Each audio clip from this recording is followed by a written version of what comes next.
Haleluya, puji Tuhan, salam damai sejahtera di dalam cinta kasih daripada Bapa kita Tuhan Yesus Kristus. Dan selamat pagi, Jumat pagi hari ini tanggal 22 November 2024. Kita bersyukur kepada Bapa kita Tuhan Yesus karena Tuhan begitu baik.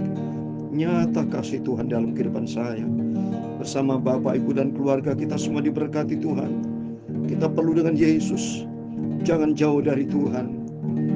Tanpa Tuhan kita binasa, tanpa Tuhan kita gagal. Di luar Yesus seperti kapal tanpa layar, kapal tanpa nahkoda, hancur total, fatal tanpa Yesus. Tapi kalau bersama dengan Tuhan ada damai sejahtera, bahkan Tuhan memberikan hidup yang kekal. Ku perlu Tuhan, amin, haleluya, segenap hidupku, amin, haleluya. Ku perlu Tuhan setiap hari, amin, haleluya. Di senang dan susah ku perlu Dia, amin, haleluya. Ku perlu Tuhan setiap waktu, amin, haleluya. Ku perlu Tuhan segenap hidupku, amin, haleluya. Ku perlu Tuhan setiap waktu, amin, haleluya. Di senang dan susah ku perlu Dialah Tuhan Yesus. Ku perlu Tuhan selamanya. Hanyalah rahmat dan anugerah Tuhan. Kalau kita bisa berdoa, bisa bersekutu dengan Tuhan pada pagi hari ini, anugerah Tuhan yang besar. Pagi ini kita membaca firman Tuhan di dalam 2 Samuel pasal 14. Atas kemurahan Tuhan, kita saat ini membaca 2 Samuel pasal 14. Kemarin pasal 13, terus berurutan. Kita membaca firman Tuhan, kita butuh firman Tuhan. Kita perlu Yesus, sungguh. Pada waktu kita baca Absalom kembali ke Yerusalem, dia berjumpa dengan papanya Raja Daud. Kehidupan kita suatu hari berjumpa dengan Tuhan Yesus. Tapi kita mau perlu dengan Tuhan supaya hari-hari kita melangkah. Yesus menyertai kita. Ku perlu Tuhan segenap hidupku, amin, haleluya. Ku perlu Tuhan setiap waktu, amin, haleluya. Di senang dan susah, haleluya. Ku perlu Dia, amin, haleluya. Ku perlu Tuhan selamanya, amin, haleluya.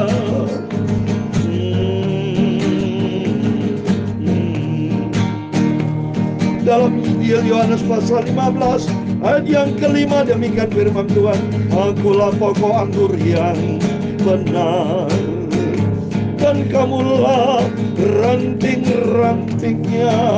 Itulah firman Tuhan.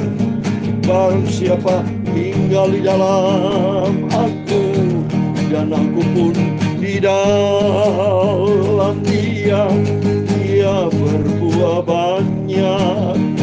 Sebab di luar aku kamu tidak bisa berbuat apa-apa, amin, haleluya.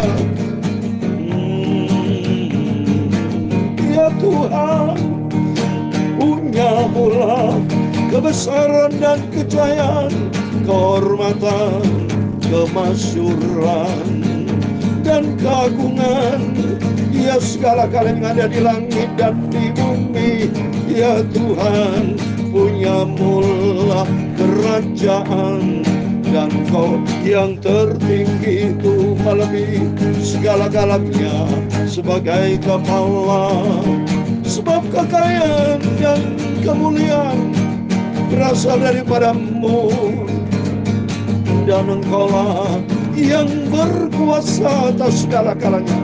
Dalam tanganmu lah kekuatan dan kejayaan, dalam tanganmu lah kuasa membesarkan dan mengokohkan segala-galanya. Amin, haleluya. Sekarang ya Allah kami bersyukur kepadamu dan memuji namamu yang agung itu. Ku perlu Tuhan Yesus kekal selamanya. Amin, haleluya. Tuhan Yesus, sucikan hatiku pagi ini, pikiranku, mulutku Bapa. Layakkan kami baca firman-Mu Bapa. Kuduskanlah hidupku. Amin, haleluya. Aku butuh Engkau Bapakku. Di luar Engkau aku gagal. Di luar Yesus aku tidak bisa berbuat apa-apa. Oh, sungguh aku cinta Engkau Yesus. Haleluya. Ku perlu Tuhan. Amin. Segenap hidupku. Amin, haleluya. Ku perlu Tuhan Yesus. Tuntunlah hidupku. Amin, haleluya. Di senang dan susah, ku perlu Tuhan Yesus. Ku perlu Tuhan kekal selamanya. Terima kasih Bapa. Berfirman Bapa, kami siap baca firman-Mu. Kami siap ditegur, dibentuk karakter kami, hidup kami. Kami mau kembali kepada Tuhan, dan hidup kami selaras dengan firman Tuhan. Membentuk hidup kami Tuhan, untuk menjadi serupa dengan Tuhan Yesus. Dalam nama Tuhan Yesus, kami sudah berdoa mengucap syukur. Haleluya. Amin, amin. Terpujilah Bapa kita Tuhan Yesus. Sungguh Tuhan Yesus begitu baik. Kita perlu sama Yesus. Sungguh saya perlu sama Yesus. Saya kan selalu mengajak Bapak Ibu selalu dan selalu Yesus yang kita utamakan. Sebab tanpa Tuhan kita hancur. Tanpa Tuhan seperti hidup kita tanpa napas. Tanpa napas mati saudara. Bahkan di luar Yesus hidup binasa, kekal selama-lamanya. Amin. Mari kita kembali kepada firman Tuhan. Firman Tuhan sudah tegur dan memberikan nasihat masukan buat kita, bahwa Dia adalah pokok anggur yang sempurna. Kita adalah ranting-rantingnya. Barang siapa tinggal di dalam Tuhan, Tuhan bersama kita, di dalam kita Ia berbuah banyak. Sebab di luar Tuhan Yesus kita tidak bisa berbuat apa-apa. Amin. Menyadarkan kita bersama, ayo jangan pernah kita melangkah di luar Yesus, tapi melangkah bersama dengan Tuhan. Amin. Mari kita kembali kepada firman Tuhan. Saya mau baca sekarang Amsal Sulaiman. Oh, kok Amsal Sulaiman? 2 Samuel pasal 14 saudara. Ya, mulut kadang-kadang terlalu cepat bisa ngomong salah. 2 Samuel pasal 14 ayat 1 sampai 33 saudara, tentang Absalom kembali. Ketika Yoab anak Seruya mengetahui bahwa hati raja merindukan Absalom. Jadi memang sebetulnya Absalom ini kan anak daripada Daud, tapi dari istri yang keberapa saudara ya. Jadi Absalom ini dari istri yang ketiga saudara ya. Ya, Absalom itu karena punya anak Tamar kan. Absalom adik Tamar yang kemarin saya ceritakan yang diperkosa oleh Amnon. Amnon ini anak dari istri pertama dari Raja Daud ya. Daud kan punya beberapa istri saudara ya. Ya, saya tidak perlu hitung karena masalahnya sudah tahu, saya tidak perlu hitung supaya tujuannya supaya jangan sampai ada yang tiru-tiru saudara ya.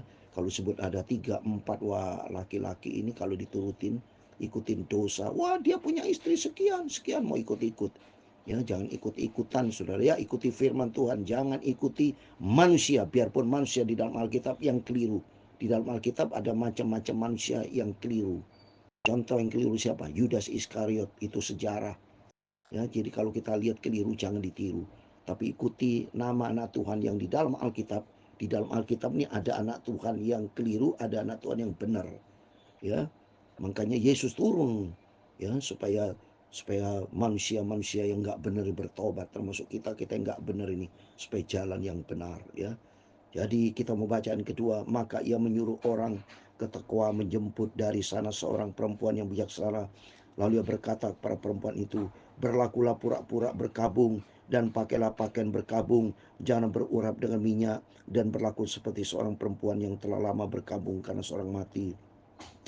Kemudian masuklah menghadap raja dan berbicara kepadanya seperti ini. Lalu Yoab menaruh perkataan ke dalam mulut perempuan itu. Yoab tidak tahu apa maksudnya, saudara. Dia nyuruh seorang perempuan untuk pura-pura ini perempuan datang pada Raja Daud, ya. Mari berikutnya ceritanya. Saya nggak perlu cerita dulu. Kalau saya cerita dulu, ya sudah tidak dengarkan firman Tuhan. Baca firman Tuhan. Ayat yang keempat, ketika perempuan Tekoa itu masuk menghadap raja, sujudlah ia dengan mukanya ke tanah dan menyembah sambil berkata, tolonglah ya tuanku raja. Ini Raja Daud, saudara, ya. Raja bertanya kepadanya, apa? Ada apa? Jawabnya, aku ini seorang hamba janda, sebab suamiku sudah mati. Hamba mempunyai 2 orang laki-laki, mereka berkelahi di padang, dan karena tidak ada yang memisahkan, maka yang satu memukul yang lain dan membunuh dia. Dan sekarang seluruh kaum keluarga bangkit melawan hambamu ini, dan mereka berkata, serahkanlah orang yang membunuh saudaranya itu, supaya kami menghukum dia mati, ganti nyawa saudaranya yang telah dibunuhnya itu, dan supaya kami memunahkan juga ahli waris itu. Maka hendak memunahkan keturunanku yang masih tersisa itu dengan tidak meninggalkan nama atau keturunan bagi suamiku di muka bumi. Lalu berbicara raja kepada perempuan itu, pulanglah ke rumahmu, mengenai engkau akan kuberi perintah. Perempuan Tekoa itu berkata kepada raja, aku dan keluargaku akan menanggung kesalahan itu, ya tuanku raja. Tapi raja dan tahtanya tak bersalah. Lalu berkatalah raja, ini Raja Daud, saudara, ya, jika ada orang mengatakan apa-apa lagi terhadap engkau, bawa orang itu menghadap aku, maka ia tidak akan mengusik engkau lagi. Kata perempuan itu, kiranya raja ingat kepada Tuhan Allahmu, supaya si penuntut tebusan darah jangan terlalu banyak menimbulkan kemusnahan, dan supaya mereka jangan memusnahkan anakku itu. Lalu berkatalah raja, demi Tuhan yang hidup, selai rambut pun dari kepala anakmu itu tak akan jatuh ke bumi. Kemudian berkatalah perempuan itu, izinkan hambamu ini berkata kepada setakala lagi kepada tuanku raja. Jawabnya, katakanlah. Berkatalah perempuan itu, mengapa raja merancang hal yang demikian terhadap umat Allah? Oleh karena tuanku mengucapkan perkataan ini, maka tuanku sendiri yang bersalah dengan tidak mengizinkan pulang orang yang telah dibuangnya itu. Ya, ini nyindir saudara Raja Daud ini, ya. Ya, jadi ini Yoab ini memerintahkan pura-pura akhirnya menyindir dan menuju kepada keluarga Daud sendiri, saudara. Ya, dia perhatikan ini. Sebab kata kita pasti mati, kita pasti seperti air yang tercurah ke bumi, yang tidak terkumpulkan, tapi Allah tidak mengambil nyawa orang, melainkan ia merancang supaya seorang yang terbuang jangan tinggal terbuang daripadanya. Maka sekarang aku datang mengatakan perkataan ini kepada tuanku raja, karena orang banyak itu telah menakut-nakuti aku, sebab pikir hamba ini, baiklah aku berbicara dahulu dengan raja, mungkin raja mengabulkan permohonan hambanya ini. Sebab raja akan mendengarkan aku dan akan melepaskan hambanya ini dari tangan orang yang hendak memunahkan aku dan anakku bersama-sama dari milik pusaka Allah. Juga hamba ini berpikir perkataanku raja tentulah akan menenangkan hati. Sebab seperti malaikat Allah demikianlah Tuanku raja yang dapat membeda-bedakan apa yang baik dan jahat, dan Tuhan Allahmu kiranya menyertai tuanku.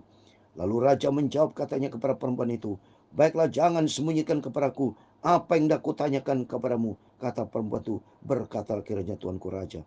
Kemudian bertanya Raja Daud ditanya nih, adakah Yoab campur tangan dengan engkau dalam semua ini? Perempuan itu menjawab, demi hidupmu tuanku raja, tidaklah mungkin untuk menyimpang ke kanan dan atau ke kiri dari segala tuanku raja. Katakan, sesungguhnya hambamu Yoab yang memerintahkan daku, dialah yang menaruh ke dalam mulut hambamu segala perkataan. Wah, Raja Daud hebat ya. Dia tahu persis. Ayo ngomong. Ada Yoab nggak ikut serta di sini? Ternyata benar sudah ketahuan. Tapi perempuan berkata ya harus jujur. Dia tidak mungkin bohong, saudara. Dia jujur. Ternyata memang mau Yoab, saudara, yang menyuruh, ya. Dia cerita dengan maksud untuk mengubah rupa perkara itu, maka hambamu Yoab melakukan perkara ini. Tapi Tuanku bijaksana sama seperti malaikat Allah, sehingga mengetahui semua yang terjadi. Wah, Daud ada hikmat Tuhan, sehingga Daud persis tahu apa rencananya ini. Karena ini semua kan rencana dari Yoab ya, menyuruh perempuan ini. Dan terbongkar saudara ya. Ini hikmat Daud karena Tuhan menyertai. Sudah itu berkatalah raja kepada Yoab, baik, kukabulkan permohonan ini. Pergilah, bawalah kembali orang muda. Nah, nyindir Absalom saudara. Ya, Absalom itu. Lalu sujudlah Yoab dengan mukanya ke tanah dan menyembah sambil mohon berkat bagi raja. Dan Yoab berkata, pada hari ini hambamu mengetahui bahwa tuanku raja suka kepada hamba, karena tuanku telah mengabulkan permohonan hambamu ini. Lalu bangunlah Yoab, ia pergi ke Gesur dan membawa Absalom ke Yerusalem. Jelas saudara ya, karena Raja Daud itu dia sayang kepada semua anak-anaknya, termasuk di dalam Absalom ya. Tetapi berkata raja, ia harus pergi ke rumahnya sendiri, jangan ia datang ke hadapanku. Jadi pergilah Absalom ke rumahnya sendiri dan tidak datang ke hadapan raja. Di seluruh Israel tidak ada yang begitu banyak dipuji kecantikan seperti Absalom. Dari telapak kakinya sampai ujung kepalanya tidak dicatat kepalanya. Pasti ini tinggi besar so. Ya, jadi luar biasa memang keturunan raja, so, anak raja nih saudara ya. Apabila ia mencukur rambutnya pada akhir tiap-tiap tahun ia mencukurnya karena ia menjadi terlalu berat baginya, maka ditimbangnya rambutnya itu dan 200 sikal beratnya menurut batu timbangan. 200 sikal, satu sikal itu beratnya 11 gram saudara. Jadi rambut aja beratnya 2 kilo. Kalau kita lihat di 200 sikal berarti kan 2200 gram saudara. Satu sikal 11 gram. Berarti 2,2 kilogram berat saudara, rambut 2 kilogram. Siapa rambut Bapak Ibu saudara semua saya yakin tidak sampai 1 kilo mungkin. Ya 1 kilo, ya kalau sampai 2 kilo, waduh begitu panjang saudara. Bagi Absalom lalu 3 orang anak laki-laki dan seorang anak perempuan yang bernama Tamar. Ya seorang perempuan yang cantik. Setelah Absalom diam di Yerusalem genap 2 tahun lamanya dengan tidak datang ke hadapan raja. Maka Absalom menyuruh memanggil Yoab untuk diutus kepada raja. Tapi ia tidak mau datang kepadanya.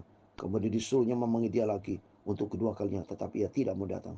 Lalu berkatalah ia kepada hambanya, lihat, ladang Yoab ada di sisi ladangku.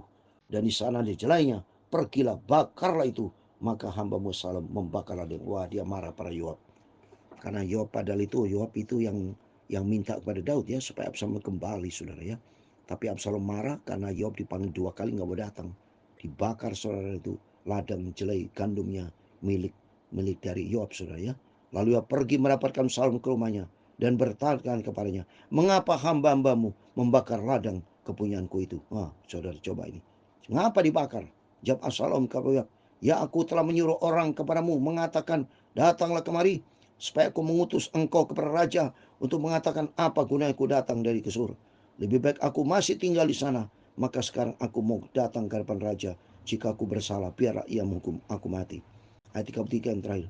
Kemudian masuklah Yoab menghadap raja dan memberitahukan hal itu kepadanya. Raja memanggil Absalom dan ia masuk menghadap raja. Lalu sujud ke hadapan raja dengan mengucapkan ke tanah. Lalu raja mencium Absalom. Amin. Demikian firman Tuhan yang luar biasa. Jadi rinduan dari Absalom setelah bunuh dia Amnon, dia lari kan, tapi kerinduan Absalom kembali jumpa Raja Daud di Yerusalem. Tapi melalui Yoab saudara ya. Tapi Yoab akhirnya dimarahin, murkani si Absalom kepada Yoab karena dipanggil tidak datang sampai 2 kali dan kerinduan Absalom supaya dia ngomong kepada Raja Daud, gua dipanggilin untuk apa? Ya, nyata memang Yoab itu dipanggil 2 kali tidak mau dibakar ladangnya, ya, dan atas dasar itu Yoab menghadap Absalom dan Absalom minta supaya menghadap Raja Daud dan nyatanya Raja menerima Absalom dan dicium dan disayang. Ini bukti di sini kita bisa lihat saudara. Di dunia ini banyak masalah-masalah yang terjadi. Ya, pengkhianatan terjadi, kemarahan terjadi, ya, bencana terjadi. Inilah dunia. Tapi yang penting di sini kita bisa belajar. Mari dalam segala perkara kita mau andalkan Tuhan Yesus. Selalu berharap kepada Tuhan, apapun masalah yang kita hadapi, jangan emosional. Jangan sedikit-sedikit marah. Jangan sekali bertindak yang di luar kebenaran firman Tuhan. Lihat Absalom, dia marah kepada Yoab, terjadi dibakar, dan terjadi waktu Absalom bunuh Amnon, semua gara-gara ikuti kedagingan. Di situ kita belajar supaya hidup yang satu kali di dunia ini jangan ikuti daging, tapi ikutin Tuhan. Kita minta sama Tuhan biar hari-hari waktu-waktu kita jalani, minta pimpinan Tuhan, Roh Kudus tuntun hidup kita. Maka pentingnya kita selalu berharap kepada Tuhan. Pentingnya kita selalu berkata, aku perlu dengan Engkau Tuhan. Tuntun hidupku, supaya sepanjang hidup kita melangkah bersama dengan Tuhan. Tuhan memberkati kita semua. Ku perlu Tuhan, amin, haleluya. Sepanjang hidupku, amin, haleluya. Ku perlu Tuhan setiap waktu, amin, haleluya. Senang dan susah, amin, haleluya. Ku perlu Dialah Tuhan Yesus. Ku perlu Tuhan selamanya, amin, haleluya. Tuhan memberkati engkau dan melindungi engkau. Tuhan menyinari engkau dengan wajah-Nya dan memberi engkau kasih karunia. Tuhan menghadapkan wajah-Nya kepadamu dan memberi engkau damai sejahtera, amin, haleluya. Bapa kami di surga, dikuduskan nama-Mu.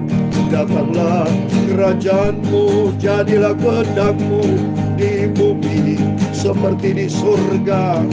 Berikanlah kami pada hari ini makanan kami cukupnya, dan ampunilah kami kan kesalahan kami, seperti kami juga mengampuni orang bersalah kepada kami. Dan janganlah membawa kami ke dalam pencobaan, tetapi lepaskanlah kami daripada yang jahat, amin, haleluya. Karena Engkaulah yang mempunyai kerajaan dan kuasa dan kemuliaan sampai selama-lamanya, amin. Selamat pagi, Tuhan semua berkati Bapak Ibu Saudara semua. Sebelum beraktivitas, berjagalah dan berdoa. Kita minta sama Tuhan, kita perlu sama Tuhan, supaya jangan sampai temperamen kita sering marah-marah seperti terjadi peristiwa Asal meribu dengan Yoab. Belajar kita sabar dan belajar kita minta pimpinan Tuhan. Oleh karena itu minta selalu berharap kepada Tuhan. Kita perlu sama Yesus. Roh Kudus tuntun kita, biar hati kita selalu diisi dengan firman Tuhan. Damai sejahtera, berkat penyertaan Tuhan menyertai kita semua, amin. Tuhan memberkati kita semua. Immanuel, puji Tuhan, haleluya.